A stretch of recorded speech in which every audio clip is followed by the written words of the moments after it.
وأراقب الرحمن جل جلاله وتقدست أسماؤه وتعالى وأكون للوطن الحبيب مشيدا أنمى إليه. إن الحمد لله نحمده ونستعينه ونستغفره ونعوذ بالله من شرور أنفسنا ومن سيئات أعمالنا من يهده الله فلا مضل له ومن يضلله فلا هادي له وأشهد أن لا إله إلا الله وحده لا شريك له وأشهد أن محمدا عبده ورسوله أما بعد. تمام قسم کی تعریفات و توصیفات اللہ رب العالمین کے لیے لائق و زیبا ہے کہ جس کے توفیق سے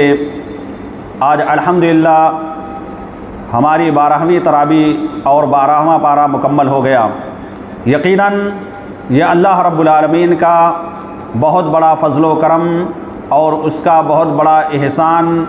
اور اللہ رب العالمین کا ہمارے اوپر بہت بڑا اکرام تھا کہ جس کی وجہ سے آج ہم نے 12ویں تراویح اور 12واں پارہ مکمل طور سے سماعت کر لیا.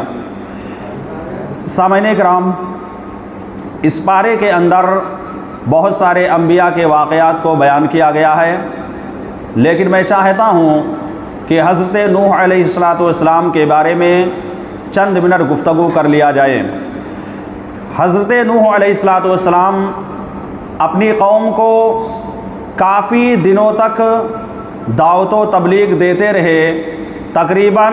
950 برس تک نوح علیہ السلام اپنی قوم کو سمجھاتے رہے،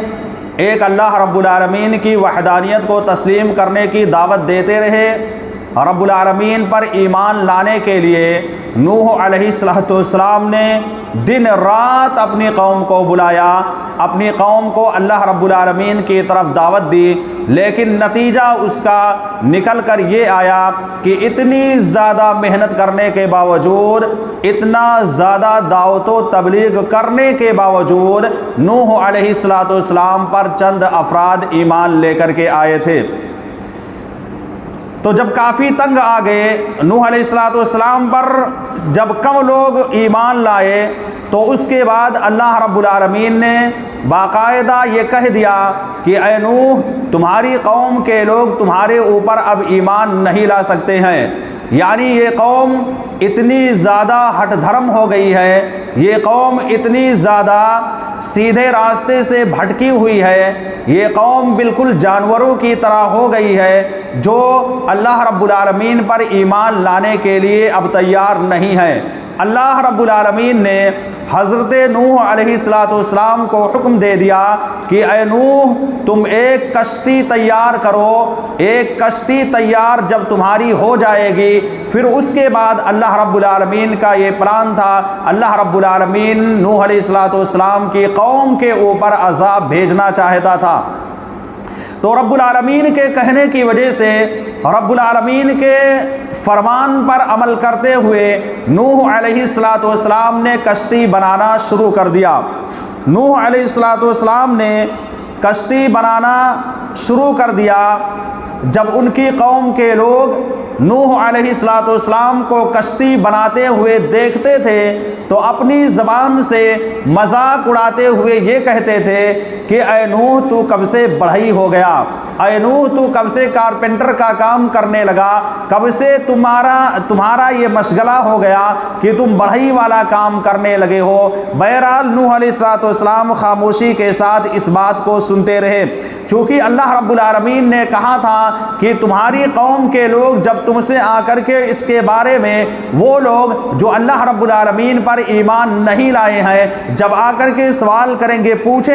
پوچھیں گے تو خاموشی اختیار کر لینا اور ان جاہلوں کی طرف متوجہ مت ہونا. تو نوح علیہ السلام چونکہ جس جگہ پر نوح علیہ السلام کشتی بنا رہے تھے، جہاں پر نوح علیہ السلام نے کشتی بنانے کا کام شروع کیا، اس کے آس پاس کہیں پر بھی سمندر یا کہیں پر کوئی تالاب یا کہیں پر کوئی دریا یا ندی وغیرہ نظر نہیں آتا تھا. تو اس بات کو دیکھ کر کے قوم کے لوگوں کو تعجب بھی ہوا، کہنے لگے کہ اے نوح، یہ کشتی جو تم بنا رہے ہو اس کشتی کو کہاں پر چلاؤ گے؟ یہاں پر تو نہ تو پانی پایا جا رہا ہے، نہ تو کوئی یہاں پر ندی پائی جا رہی ہے، نہ سمندر پایا جا رہا ہے، نہ تو کوئی تالاب یہاں پر موجود ہے، نہ کوئی ایسی جگہ ہے جہاں پر تم اپنی کشتی کو چلا سکتے ہو۔ تو نوح علیہ السلام سے وہ لوگ مذاق اڑاتے ہوئے یہ کہہ رہے تھے کہ اے نوح، کیا تم اس کشتی کو اس ریت پر چلاؤ گے، اس مٹی پر چلاؤ گے، اس بالو پر تم لوگ کشتی کو تم چلاؤ گے؟ نوح علیہ السلام نے کہا کہ آج تم لوگ میرا مذاق اڑاتے ہو، ایک دن ایسا آئے گا کہ تمہارا بھی مذاق اڑایا جائے گا۔ تم لوگ کشتی بنانے پر مذاق اڑا رہے ہو، ایک دن ایسا آئے گا جب تم اپنی نگاہوں کے سامنے دیکھ لو گے کہ یہ کشتی کس طرح سے چلنے لگی ہے، یہاں پر پانی کیسے آ گیا ہے، اس دن تمہارا بھی مذاق اڑایا جائے گا۔ آخر کار نتیجہ یہ نکل کر کے آیا کہ جب نوح علیہ السلام نے مکمل طور سے کشتی کو بنا لیا، جب کشتی تیار ہو گئی، اللہ رب العالمین نے عذاب بھیجنے کا ارادہ کر لیا۔ اس سے پہلے نوح علیہ السلام سے کہا کہ اے نوح، تم اس کشتی کے اندر ہر قسم کے جوڑے کو سوار کر لینا، یعنی جتنے لوگ تمہارے اوپر ایمان لے کر کے آئے ہیں، چاہے وہ مرد ہوں چاہے وہ خواتین ہوں، سب کو پہلے اس کشتی میں سوار کر لینا، اس کشتی میں بٹھا لینا، اور پھر دیکھنا جانوروں میں سے ایک ایک جوڑے کو لے لینا، یعنی پرندوں میں سے بھی ایک ایک جوڑے کو لے لینا۔ جتنے بھی جانور تمہاری نگاہوں کے سامنے پائے جا رہے ہیں، جتنے بھی چرندوں پرند تمہاری نگاہوں کے سامنے پائے جا رہے ہیں، ان میں سے ایک ایک جوڑی کو اپنی کشتی میں سوار کر لینا۔ نوح علیہ السلام اللہ رب العالمین کے حکم کی بجا آوری کرتے ہوئے، رب العالمین کے باتوں کو تسلیم کرتے ہوئے، رب العالمین کی بات کو مانتے ہوئے کشتی کے اندر جتنے بھی لوگ ایمان لے کر کے آئے تھے پہلے ان لوگوں کو سوار کیا، پھر اس کے بعد رب العالمین نے کہا تھا جانوروں میں سے، پرندوں میں سے، چڑیوں میں سے ایک ایک جوڑی کو بٹھا لیجئے گا۔ نوح علیہ السلام نے اس میں ان لوگوں کو، ان جانوروں کو، سب کو بٹھا لیا۔ پھر اس کے بعد اللہ رب العالمین نے عذاب نازل کیا، اللہ رب العالمین نے بالکل سیلاب کی طرح سے پانی کو بہا دیا۔ وہ پانی اتنا زیادہ ہو گیا، اتنا زیادہ پانی ہو گیا کہ جودی پہاڑ جو کہ کافی اونچی جگہ پر تھی، اس جگہ پر بھی وہ پانی جا کر کے پہنچ گیا۔ نوح علیہ السلام کا بیٹا کنعان، چونکہ نوح علیہ السلام پر ایمان نہیں لایا تھا، اس لیے نوح علیہ السلام نے اس کو اپنی کشتی میں سوار نہیں کیا۔ جب نوح علیہ السلام نے عذاب کو دیکھا تو کہا کہ اے میرے بیٹے، تم آؤ کشتی میں سوار ہو جاؤ، اس کشتی میں تم بیٹھ جاؤ گے تو بچ جاؤ گے۔ نوح علیہ السلام کا بیٹا کنعان نے کہا کہ اے ابو جان، میں اس کشتی کے اندر نہیں آ سکتا، میں تو جودی پہاڑ کے اوپر چڑھ جاؤں گا، وہاں پر چڑھنے کے بعد اللہ رب العالمین کے عذاب سے بچ جائیں گے۔ یعنی یہ پانی جو یہاں پر موجود ہے، یہ پانی جودی پہاڑ کے اوپر نہیں جا سکتا ہے۔ اللہ رب العالمین کا کرنا ایسا ہوا کہ پانی اتنا زیادہ اونچا ہو گیا کہ جودی پہاڑ کے اوپر بھی وہ پانی چلا گیا۔ وہاں پر جانے کے بعد نوح علیہ السلام کے بیٹے کو بھی اللہ رب العالمین نے سمندر کے اندر، اس پانی کے اندر اللہ رب العالمین نے غرق کر کے مار ڈالا، ختم کر ڈالا۔ جب اللہ رب العالمین نے نوح علیہ السلام کے بیٹے کو اس میں ڈبو دیا، نوح علیہ السلام ترس کھاتے ہوئے کہنے لگے کہ اے اللہ میرے بیٹے کو بچا دے، اے اللہ میرے بیٹے کو پانی سے نجات دے دے۔ اللہ رب العالمین نے نوح علیہ السلام کی زبان سے یہ بات سنی، فوراً رب العالمین ناراض ہو گئے اور کہنے لگے کہ اے نوح، تمہارے دل کے اندر ایک کافر کی محبت پائی جاتی ہے، ایک مشرک کی محبت تمہارے اندر پائی جاتی ہے، مانتا ہوں کہ تمہارا بیٹا ہی ہے، حقیقی بیٹا ہے، تمہارے دل کے اندر محبت جاگ اٹھی ہے، تمہارا بیٹا تمہاری نگاہوں کے سامنے ڈوبنے والا ہے، اس لیے تمہارے دل کے اندر اس کی محبت آ گئی ہے۔ اے نوح، یاد رکھنا، اگر دوبارہ ایسے مشرک کے بارے میں، ایسے کافر کے بارے میں سوال کیا تو تمہاری نبوت چھین لی جائے گی، تم کو جو نبی بنایا گیا ہے اس نبوت کو چھین لوں گا، نبوت سے تم کو ہٹا دوں گا، پھر تم گھاٹا اٹھا اٹھانے والے لوگوں میں سے ہو جاؤ گے۔ تو اللہ رب العالمین جب نوح علیہ السلام پر ناراض ہو گئے کہ کافر کے لیے تمہارے دل کے اندر محبت پائی جاتی ہے، اگر وہ ایمان لایا ہوتا تو وہ بچ جاتا، لیکن ایمان نہ لانے کی وجہ سے اس کو آج کے دن اس پانی کے اندر غرق ہو جانا ہے، آج کے دن اس پانی کے اندر اس کو ڈوب جانا ہے۔ بہرحال نوح علیہ السلام اپنی اس غلطی پر نادم ہوتے ہیں، شرمندہ ہوتے ہیں، اللہ رب العالمین سے اپنے گناہوں کی معافی مانگتے ہیں، اللہ رب العالمین سے کہتے ہیں کہ اے اللہ مجھ سے غلطی ہو گئی ہے، اے اللہ میں نے غلطی کر دی ہے، کیا کروں، میرے دل کے اندر میرے بیٹی کی محبت جاگ اٹھی تھی، میرا بیٹا میری نگاہ کے سامنے ڈوبنے لگا تھا، تو اس کو دیکھتے ہوئے میں برداشت نہیں کر پایا، میں اپنے بیٹی کی محبت کو سامنے رکھتے ہوئے اے اللہ میں نے تجھ سے سوال کر لیا، لیکن یہ بھی مجھ سے غلطی ہو گئی، اے اللہ تو مجھ کو معاف کر دے۔ بہرحال اللہ رب العالمین نے نوح علیہ السلام کو معاف کر دیا۔ تو محل شاہد یہی ہے کہ جس بھی قوم نے اپنے نبی کی باتوں کو نہیں مانا ہے، جو بھی قوم اپنے نبی کی باتوں کی مخالفت کی ہے، جو بھی قوم اللہ رب العالمین پر ایمان نہیں لائی ہے، جو بھی نبی اس دنیا کے اندر آئے اپنی قوم کو سمجھاتے رہے، توحید کی دعوت دیتے رہے، شرک سے منع کرتے رہے، لیکن اس کے باوجود اگر وہ قوم ایمان نہیں لائی ہے تو طرح طرح کے عذابات کے ساتھ اللہ رب العالمین نے ہر طرح کی قوموں کو تباہ و برباد کر دیا۔ اس لیے میرے بھائی اور دوستو، ہمیں ان انبیاء کے قوموں سے نصیحت حاصل کرنے کی ضرورت ہے۔ جتنی بھی قومیں پہلے کی گزر چکی ہیں ان ساری قوموں سے ہمیں سننے کے بعد نصیحت حاصل کرنا ہے کہ اگر ہم نے بھی اپنے نبی کی باتوں کو نہیں مانا، اگر ہم نے بھی اپنی زندگی کو بہترین زندگی نہیں بنایا، اگر ہم نے بھی اپنے نبی کی حدیثوں کو بالائے طاق رکھ دیا، نبی صلی اللہ علیہ وسلم کی حدیثوں کو سننے کے باوجود اگر ہم نے انکار کر دیا، مانا نہیں، تو ہمارا بھی وہی انجام ہو سکتا ہے جو انجام اللہ رب العالمین نے گزشتہ قوموں والوں کے ساتھ کیا ہے۔ اس لیے جو بھی باتیں آپ کے سامنے پیش کی جائیں ان ساری باتوں کو اپنی زندگی میں عمل کرنے کی کوشش کیجیے۔ اعوذ باللہ من الشیطان الرجیم، بسم اللہ الرحمن الرحیم۔ وَإِذْ تَأَذَّنَ رَبُّكُمْ لَئِن شَكَرْتُمْ لَأَزِيدَنَّكُمْ وَلَئِن كَفَرْتُمْ إِنَّ عَذَابِي لَشَدِيدٌ۔ سامعین کرام، خواتین حضرات، اللہ رب العالمین کے فضل و کرم سے آج کی ہماری 13ویں تراویح اور 13واں پارہ الحمدللہ مکمل ہو گیا۔ اس پارے میں آپ حضرات کے سامنے دوران تراویح 3 سورتوں کے پڑھنے کا اہتمام کیا گیا ہے، جن میں سے سورہ یوسف کی کچھ آیتیں تلاوت کی گئی ہیں، اس کے بعد سورہ رعد مکمل طور سے تلاوت کی گئی ہیں، اور اسی طرح سے سورہ ابراہیم کو بھی آپ کے سامنے مکمل طور سے تلاوت کیا گیا ہے۔ بہرحال انہی صورتوں میں سے کچھ آیتوں کے تعلق سے آج کے اس نشست میں گفتگو کرنا چاہتا ہوں۔ میں نے ابھی آپ حضرات کے سامنے جس آیت کریمہ کو پیش کیا ہے، اس آیت کریمہ میں اللہ رب العالمین نے تمام لوگوں کو حکم دیا ہے کہ رب العالمین نے جو تمہیں نعمتیں دے رکھی ہیں ان تمام نعمتوں پر اللہ رب العالمین کا شکر ادا کرو۔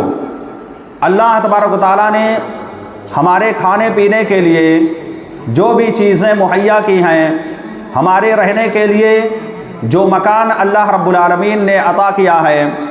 اللہ رب العالمین نے ہمارے چلنے کے لیے جس گاڑی کا انتظام کیا ہے، اللہ رب العالمین نے ہمیں پہننے کے لیے جس لباس کا، جس کپڑے کا رب العالمین نے انتظام کیا ہے، ان ساری نعمتوں پر ہمیں ہر حال میں اللہ رب العالمین کا شکر ادا کرنا چاہیے۔ اسی طرح سے اللہ رب العالمین نے ہمارے جسم کے اندر جو طاقت و قوت دے رکھی ہے، یا اسی طرح سے اللہ رب العالمین نے جو ہمیں آنکھ سے نواز رکھا ہے، اللہ رب العالمین نے ہمیں سننے کے لیے جو 2 کان عطا کر رکھا ہے، اللہ رب العالمین نے کسی چیز کو پکڑنے کے لیے یا کوئی کام کرنے کے لیے جو 2 ہاتھ عطا کر رکھا ہے، چلنے کے لیے اللہ رب العالمین نے ہمیں پیر عطا کر رکھا ہے، اسی طرح سے زبان سے بولنے کی طاقت و قوت بھی اللہ رب العالمین نے جو ہمیں عطا کی ہے، اس پر اللہ رب العالمین کا ہمیں ہر حال میں شکر ادا کرنا چاہیے۔ آپ ذرا غور کیجئے، ایک آدمی جس کے پاس آنکھ موجود ہے لیکن آنکھ کی بینائی ختم ہو گئی ہے، وہ اپنی آنکھ سے دیکھ نہیں سکتا ہے، اس آدمی سے جا کر کے آنکھ کے بارے میں سوال کیجئے، تب آپ کو پتہ چل جائے گا کہ آنکھ کی کتنی زیادہ اہمیت ہے۔ ایک آدمی جو پیر سے مجبور ہو چکا ہے، جس کا پیر ٹوٹ گیا ہے یا جس کا پیر کٹ گیا ہے یا جس کے پیر کے اندر کوئی اور پریشانی آ گئی ہے جس کی وجہ سے وہ چل نہیں سکتا ہے، اس آدمی کے پاس جا کر کے تھوڑا سوال کیجئے، پوچھئے کہ اس کو کتنی دقت اور کتنی پریشانی کا سامنا کرنا پڑتا ہے۔ اس سے آپ کو یاد آ جائے گا کہ یہ جو نعمت اللہ رب العالمین نے پیر کے طور پر ہم کو دی ہے، جس سے ہم چل کر کے مسجد کے اندر آتے ہیں، اس وقت اللہ رب العالمین کا تم شکر ادا کرنا شروع کر دو گے۔ اسی طرح سے ایک وہ آدمی جو گونگا ہے، جو بول نہیں سکتا ہے، جس کی زبان کے اندر بولنے کی طاقت و قوت موجود نہیں ہے، جو یوں ہی اشارے سے بات کرتا ہے، آپ اس آدمی کے سامنے جا کر کے جب بات کرو گے اور اس کی حالت کو معلوم کرو گے، اشارے ہی میں معلوم کرو گے، آپ کو اندازہ ہو جائے گا کہ یہ زبان جو اللہ رب العالمین نے ہمیں دے رکھی ہے، اس کی بہت بڑی نعمت ہے، یہ بہت بڑی اللہ رب العالمین کی نعمت ہے اور اس نعمت کی قدر کرنا چاہیے۔ تو ہمارے جسم کے اندر جتنے بھی اعضاء پائے جاتے ہیں، ہم ان اعضاء کو لے کر کے ان لوگوں کے پاس جائیں جن کے پاس ان ساری چیزوں کے اندر کمی پائی جاتی ہے، اسی وقت ہمیں احساس ہو جائے گا کہ یقینی طور پر اللہ رب العالمین نے یہ ساری چیزیں جو ہم کو عطا کر رکھی ہے، یہ اللہ رب العالمین کی بہت بڑی نعمت ہے۔ ایک آدمی جو بستر پر پڑا ہوا ہے، جو مریض ہے، بیماری میں مبتلا ہے، جس کے اندر طاقت و قوت نہیں پائی جاتی ہے، جس کو لوگ اٹھا کر کے لاتے ہیں مسجد کے اندر یا اٹھا کر کے ہاسپٹل کے اندر لے کر کے جاتے ہیں، اس آدمی سے جا کر کے پوچھئے صحت کے بارے میں، اس آدمی سے جا کر کے پوچھئے تندرستی کے بارے میں کہ تم بیماری میں مبتلا ہو، تمہارے پاس اس طرح کی بیماری آئی ہوئی ہے، تم بیڈ پر ہمیشہ سوئے رہتے ہو، تمہیں کس طرح سے محسوس ہو رہا ہے، تم کیسے اس پر پڑے رہتے ہو، اس سے اندازہ لگ جائے گا جب وہ اپنی پریشانی کو بیان کرے گا، اپنی بیماری کو بیان کرے گا کہ کسی طرح سے ہماری زندگی اس بستر پر پڑے ہو کر کے کٹ رہی ہے، آپ کو اندازہ ہو جائے گا کہ یہ صحت و تندرستی کتنی بڑی نعمت ہے۔ تو اللہ رب العالمین نے تمام لوگوں کو شکر ادا کرنے کے لیے کہا ہے، جو بھی نعمت اللہ رب العالمین نے ہمیں دے رکھی ہے، ان ساری نعمتوں پر رب العالمین کا تہہ دل سے شکر ادا کرنے کا رب العالمین باقاعدہ حکم دے رہا ہے۔ اس کا فائدہ یہ ہوگا، اگر ہم کو اللہ رب العالمین نے مال و دولت سے نواز رکھا ہے، اگر ہم کو اللہ رب العالمین نے علم سے نواز رکھا ہے، اگر اللہ رب العالمین نے ہمیں بہترین نوکری عطا کر رکھی ہے، ہم بہترین نوکری کر رہے ہیں، اچھے عہدے پر فائز ہیں، یا ہم نے دکان کھول رکھی ہے، ہمارا دکان بہت بہتر چل رہا ہے، تو ان ساری چیزوں پر ہمیں اللہ رب العالمین کا شکر ادا کرنا چاہیے۔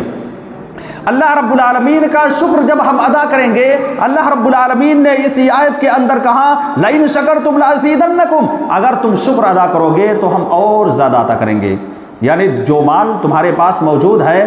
اس مال پر اگر شکر ادا کرو گے تو اللہ رب العالمین کہہ رہا ہے کہ اور زیادہ عطا کرنے کی کوشش کریں گے، اور زیادہ نوازیں گے۔ یعنی صحت و تندرستی جو ہم کو ملی ہوئی ہے، اس پر ہم شکر ادا کریں گے تو اللہ رب العالمین اور مزید صحت و تندرستی سے نوازے گا۔ جس گھر کے اندر ہم رہتے ہیں، اس پر ہم اللہ رب العالمین کا شکر ادا کریں گے تو اللہ رب العالمین آلریڈی اس گھر کو اور بہتر سے بہتر بنانے کی کوشش کرے گا۔ یعنی آپ کے پاس اتنا زیادہ دولت عطا کر دے گا شکر ادا کرنے کی وجہ سے کہ آپ اس گھر کو اور بہتر سے بہتر بنا سکتے ہیں، بہتر سے بہتر کر سکتے ہیں۔ تو اللہ رب العالمین نے کہا لَأَزِيدَنَّكُمْ، ہم تم کو اور زیادہ عطا کریں گے۔ لیکن آگے اللہ نے بیان کیا، اگر تم ناشکری کرو گے، اگر تم میری نعمتوں کا شکر ادا نہیں کرو گے، جو نعمت ملی ہوئی ہے ان نعمتوں پر اللہ رب العالمین کا اپنے دل سے شکر ادا نہیں کرو گے، ناشکری کرتے رہو گے، اللہ نے کہا وَلَئِن كَفَرْتُمْ إِنَّ عَذَابِي لَشَدِيدٌ، اگر ان ساری چیزوں کو تم نے انکار بیکار کر دیا۔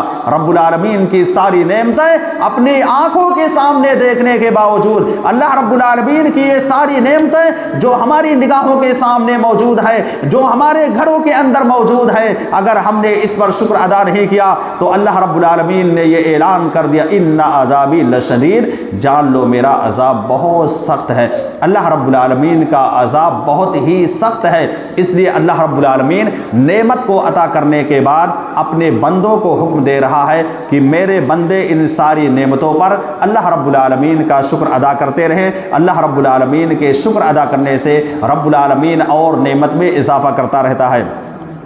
اسی طرح سے ایک اور آیت کریمہ دوران تراویح آپ کے سامنے تلاوت کی گئی، اللہ رب العالمین نے اس میں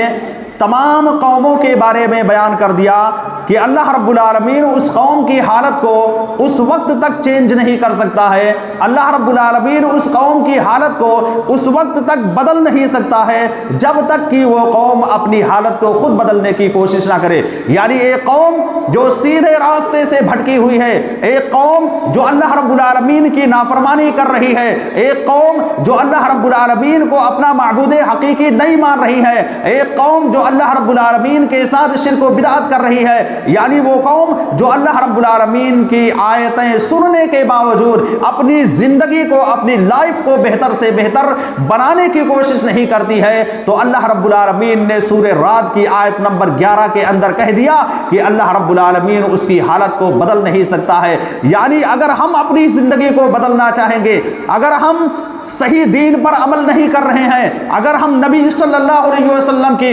لائی ہوئی شریعت پر جس طرح سے آپ نے عمل کرنے کے لیے کہا ہے، چاہے وہ نماز کا مسئلہ ہو یا روزے کا مسئلہ ہو یا اس کے علاوہ شریعت کی جو بھی چیزیں ہیں، اگر ہم نے اپنے آپ کو بہترین طریقے سے بنانے کی کوشش نہیں کی تو اللہ رب العالمین ہماری حالت کو نہیں بدلے گا۔ اللہ رب العالمین اس وقت ہماری حالت کو بدلے گا جب ہم اپنی زندگی کو بہتر بنانے کی کوشش کریں گے۔ اللہ رب العالمین سے دعا ہے کہ الہ العالمین ان تمام باتوں پر جو میں نے آپ حضرات کے سامنے پیش کی ہے، ان تمام باتوں پر ہم تمام لوگوں کو عمل کرنے کی توفیق عطا فرما۔ آمین۔ وآخر دعوانا ان الحمد للہ رب العالمین۔